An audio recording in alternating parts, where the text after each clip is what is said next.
चंद्रशेखर जी। माननीय सभापति जी, जय भीम। बहुजन समाज में जन्मे सभी संतों, गुरुओं, महान पुरुषों को नमन करता हूं, जिनमें महात्मा ज्योतिबा फूले, डॉक्टर बाबा साहब अम्बेडकर और मान्यवर काशीराम साहब को मैं याद भी करता हूं आज के दिन पर। साथ साथ नगीना की महान जनता और भीम आर्मी और हमारी पार्टी आजाद समाज पार्टी काशीराम के साथियों का भी धन्यवाद करता हूं।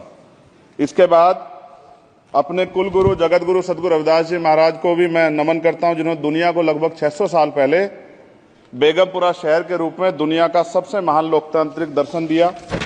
अध्यक्ष महोदय, माननीय सभापति जी, 14 अगस्त 1947 को ये देश अंग्रेजों के अधीन था। 15 अगस्त 1947 को हम लोग आजाद हुए। 16 अगस्त 1947 को देश आजादी में था, लेकिन धन धरती राजपाट में बंटवारा नहीं हुआ। जो साधन संसाधन थे उनमें बंटवारा सही रूप से न होने के कारण एक बहुत बड़ी आबादी सुविधाओं से वंचित और सम्मान से वंचित रह गई। उनको सम्मान देने के लिए और अंतिम व्यक्ति तक सुविधाएं पहुंचे, इसके लिए लोकतंत्र की व्यवस्था हुई।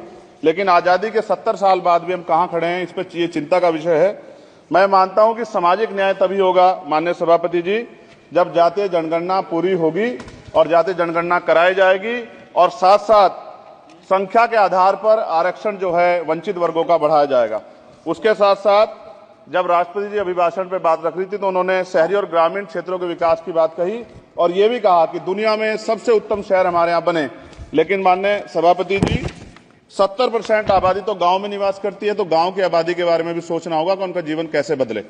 माननीय सभापति जी, उच्च शैक्षणिक संस्थानों में बहुजन समाज के जो छात्र हैं उनके साथ कास्ट एट्रोसिटी हो रही है, निरंतर उनकी हत्या हो रही है।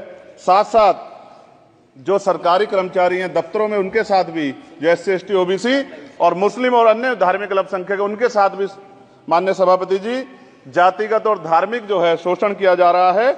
इसलिए मेरी मांग भी है कि पुरानी पेंशन को भी अध्यक्ष जी बहाल किया जाए। जो कर्मचारी देश की सेवा में लगे हैं उनका भी सम्मान होना चाहिए। साथ साथ सभापति जी, भाजपा ने चुनावी लाभ के लिए सबका साथ सबका विकास के नारे दिए जो खोखले हैं, क्योंकि 10 साल में दलित, पिछड़े, आदिवासी, मुस्लिम और अन्य धार्मिक अल्पसंख्यक जो अत्याचार हुए हैं वो किससे छिपे हुए नहीं है। ये गलत है, ये बंद होना चाहिए। सभापति महोदय जी, महामहिम राष्ट्रपति जी के भाषण में निजी क्षेत्रों में SC ST OBC को रिजर्वेशन देने का कोई उल्लेख नहीं हुआ है, जो कि आज चर्चा का विषय, क्योंकि 98% प्राइवेट सेक्टर है, 2% सरकारी सेक्टर है, तो 98% प्राइवेट सेक्टर में भी हमारी हिस्सेदारी की बात होनी चाहिए। माननीय सभापति जी, आशा कार्यकर्ताओं, आंगनबाड़ी वर्करों, भोजन माताओं के वेतन वृद्धि पे भी कोई उल्लेख नहीं हुआ है, वो भी अभी नंगे, उन पर भी सोचना पड़ेगा। माननीय सभापति जी, जिस क्षेत्र से मैं चुन के आऊं नगीना से, वो बहुत पिछड़ा क्षेत्र है। उस क्षेत्र में कोई विशेष आर्थिक पैकेज नहीं दिया गया, रोजगार की सेवाएं नहीं है, नौजवान पलायन करता है। IIT, IIM, एम्स, केंद्रीय विद्यालय आदि शिक्षा में और चिकित्सा संस्थानों की स्थापना होनी चाहिए, जो कि नहीं है। और माननीय सभापति जी, मानसून सत्र आ गया है, मेरा क्षेत्र बाढ़ से बहुत प्रभावित है, इसलिए मैं आपसे आग्रह करूंगा कि वहां के लोगों को बाढ़ से निजात दिलाई जाए। माननीय सभापति जी, चीन हमें आंख दिखा रहा है और लगातार हमारे देश की सीमाओं में घुसपैठ कर रहा है, इसलिए अग्निवीर योजना को हटाकर पुनः सेना भर्ती शुरू की जाए और साथ साथ भारत की सबसे प्राचीन व बहादुर रेजिमेंट में से एक चमार रेजिमेंट को पुनः बहाल करा जाए, ऐसा भी मेरा आपसे आग्रह है। माननीय सभापति जी, पिछले सारे प्रधानमंत्रियों ने मिलकर जितना कर्ज लिया है उससे दुगना कर्ज हमारे वर्तमान के प्रधानमंत्री जी ने लिया है। किसान अगर अपना कर्ज माफ कराने के लिए जाता है तो लाठी झेलनी पड़ती है, जबकि सरकार ने धन्ना सेठों का 15 लाख करोड़ रुपया माफ किया है।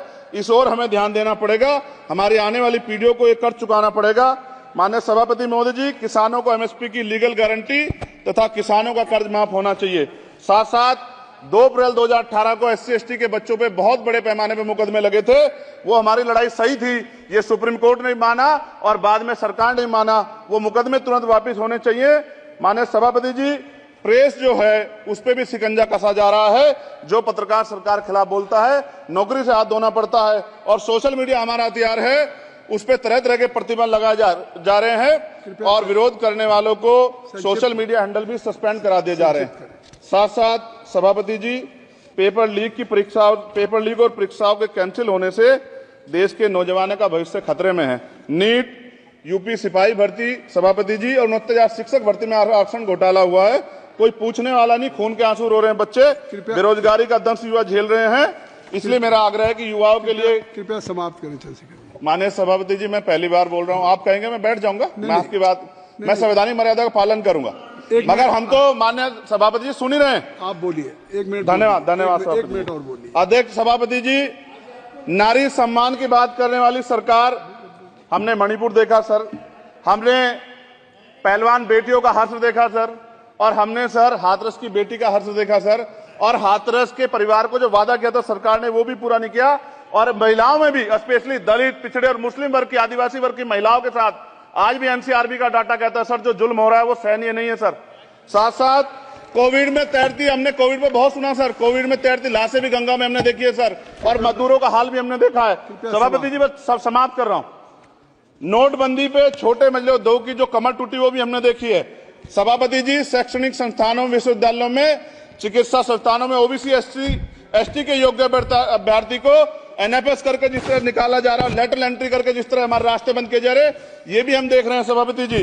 साथ साथ मेरा ये कहना है सर, ये सबका इशू है कि प्राइवेट कर्मचारी सर और सरकारी भी कई जगह पे 8 से ज्यादा घंटों से काम करते हैं, और उनको जो सर उचित वेतन भी नहीं मिलता, तो न्यूनतम वेतन 20,000 रुपए तय हो और 24 घंटे की ड्यूटी। उदाहरण के तौर पर यूपी पुलिस सर बहुत पूरा काम करते हैं वो लोग, वो राज्य के विषय हैं। आप सर मैं आपके राज्य सरकार के लिए भी आपके संज्ञान में डाल रहा हूं विषय सर, पुलिस सब जगह है सर, लेकिन सवाल ये है सर, बहुत पसीना बातें हैं, 8 घंटे की ड्यूटी और वेतन विसंगति, बॉर्डर स्कीम से उनको जो बाहर